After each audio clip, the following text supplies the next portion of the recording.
भविष्य पुराण विशिष्ट स्थान। भविष्य पुराण का पुराण वाङ्मय में एक विशिष्ट स्थान है। यह पुराण आज के संदर्भ में बहुत ही जीवनोपयोगी है। वर्तमान में जो भविष्य पुराण उपलब्ध है उसमें केवल 28,000 श्लोक प्राप्त होते हैं। व्यास जी की दृष्टि इतनी दिव्य थी कि वे भविष्य में घटित होने वाले सारे रहस्यों को उन्होंने पहले ही इस पुराण में लिपिबद्ध कर लिया। इस पुराण में नंद वंश, मौर्य वंश, बाबर, हुमायूं, तैमूर, शिवाजी, महादजी, सिंधिया आदि का भी वर्णन व्यास जी ने पहले ही इस पुराण में कर दिया। इस पुराण में महारानी विक्टोरिया की 1857 में भारत साम्राज्य बनने का भी वर्णन है तथा यह भी बताया गया है कि अंग्रेजी यहाँ की प्रमुख भाषा हो जाएगी और संस्कृत प्रायः लुप्त हो जाएगी। रविवार च संडे च फाल्गुनी 6 फरवरी षष्ठीश्च सिस्कटी गया तदुदाहार वृद्धिष्म। इस पुराण में भारतीय संस्कार, तत्कालीन सामाजिक व्यवस्था, शिक्षा प्रणाली पर भी विस्तार से प्रकाश डाला गया है।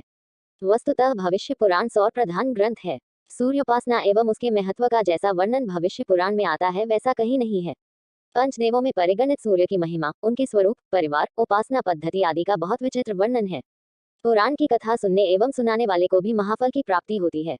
एक बार कुमार कार्तिकेय भगवान सूर्य के दर्शन के लिए गए। उन्होंने बड़ी श्रद्धा से उनकी पूजा की। फिर भगवान सूर्य की आज्ञा से वे वहीं बैठ गए। थोड़ी देर बाद उन्होंने दो ऐसे दृश्य देखे जिनसे उन्हें बड़ा आश्चर्य हुआ। उन्होंने देखा कि एक दिव्य विमान से कोई पुरुष आया। उसे देखते ही भगवान सूर्य खड़े हो गए। फिर उसके अंक को स्पर्श करके उसका सिर सनकर उन्होंने अपने भक्त वत्सलता प्रकट की एवं मीठी मीठी बातें करते हुए उन्हें अपने पास बैठा लिया। ठीक उसी समय दूसरा विमान आया। उससे उतरकर जो व्यक्ति भगवान सूर्य के पास आया उसकी भी भगवान सूर्य ने उसी प्रकार से उसका भी सम्मान करते हुए अपने पास बैठा लिया। जिनकी वंदना स्वयं भगवान ब्रह्मा, विष्णु, महेश किया करते हैं, उन भगवान सूर्य ने दो साधारण व्यक्तियों का इतना सत्कार क्यों किया, यही कार्तिकेय कुमार के लिए आश्चर्य का विषय था। कुमार ने अपना आश्चर्य भगवान सूर्य के सामने रखते हुए पूछा, भगवान, इन दोनों सज्जनों ने ऐसा कौन सा सत्कर्म किया जो आप इन्हें सम्मान दे रहे हैं? भगवान सूर्य बोले, ये सज्जन जो पहले आए, अयोध्या में इतिहास पुराण की कथा कहा करते थे। कथा सुनाने वाले मुझे बड़े प्रिय लगते हैं। यम, यमे, शनि, मनु, तप्ती मुझे इतने प्रिय नहीं लगते जितने की कथावाचक।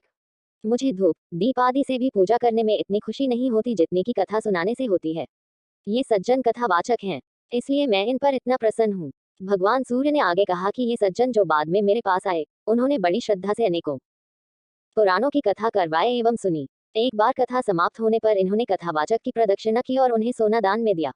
इन्होंने कथावाचक का सम्मान करते हुए श्रद्धापूर्वक कथा सुनी, इसलिए मेरी प्रीति इन पर बहुत बढ़ गई। इस प्रकार इतिहास पुराण की कथा सुनना एवं सुनाना, पुराण और पुराण वक्ता की पूजा करना भगवान को सबसे अधिक प्रिय है। इस पावन पुराण में श्रवण करने योग्य बहुत ही अद्भुत कथाएं, वेदों एवं पुराणों की उत्पत्ति, काल गणना, युगों का विभाजन, 16 संस्कार, गायत्री जाप का महत्व, गुरु महिमा, यज्ञ कुंडों का वर्णन, मंदिर निर्माण आदि विषयों का विस्तार से वर्णन है।